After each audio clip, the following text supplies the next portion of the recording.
দর্শক, আজকে বেলোডোনা নিয়ে আলোচনার দ্বিতীয় পর্ব শুরু করছি। এই পর্বে বেলোডোনার সম্ভাব্য কয়েকটা রোগের মধ্যে জ্বর এবং প্রাত্যহিক পীড়া নিয়ে আলোচনা করব। প্রথমত জ্বর নিয়ে আমি আলোচনা করতে চাই। বেলোডোনায় জ্বর, এক জ্বর বা অবিরাম জ্বর কিংবা টাইফয়েড জ্বরে আদৌ উপযোগী নয়।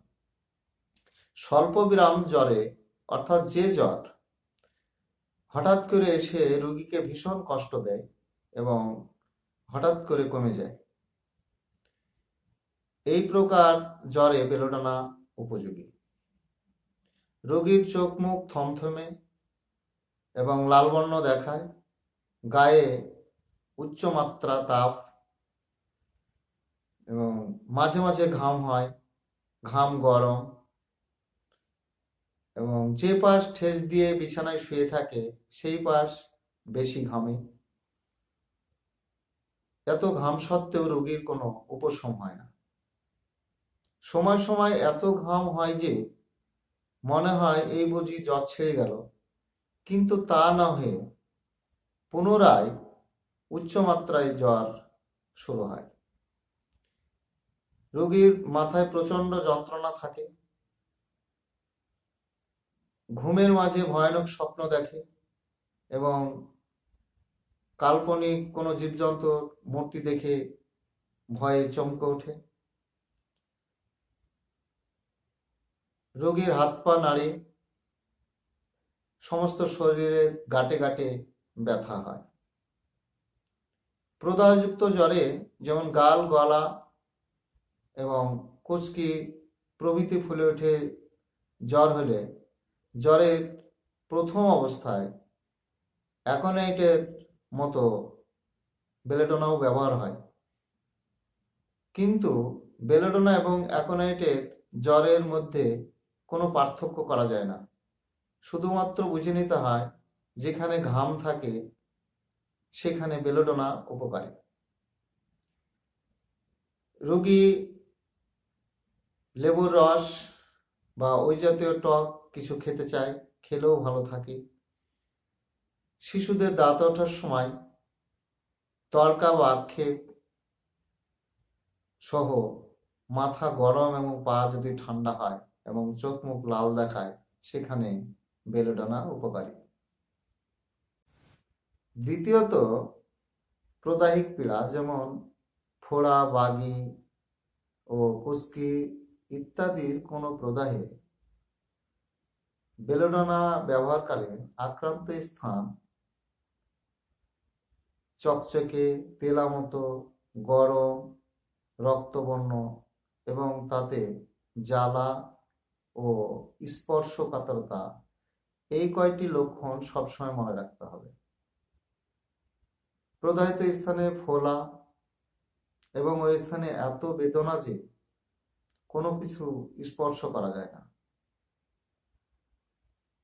এবং তাতে জ্বালা, হুল ফোটানো বেদনা এবং দপদপানি ব্যথা থাকে।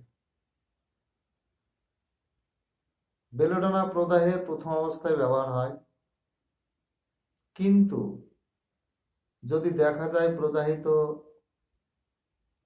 স্থানে পুঁজ জমে গেছে, সেক্ষেত্রে লক্ষণ অনুসারে অন্যান্য ওষুধ ব্যবহার করতে হবে। পাকস্থলী বা উদরে কোনরূপ প্রদাহ, পেটে ঠান্ডা লেগে কোনো প্রকার প্রদাহ হয়ে অন্ত্র প্রদাহ বা এন্টেরাইটিস বা অন্ত আবরণী পর্দার প্রদাহ, পেরিটোনাইটিস শুরু হয় এবং যন্ত্রণা যদি হঠাৎ আসে, হঠাৎ চলে যায়, সেক্ষেত্রে বেলোডোনায় এর প্রধান ওষুধ। পেট শক্ত হয় এবং ফুলে ওঠে এবং ভীষণ যন্ত্রণা হয়। রোগী যদি নড়নচড়নে তার রোগ যন্ত্রণা বেড়ে যায়, তার আক্রান্ত স্থান স্পর্শে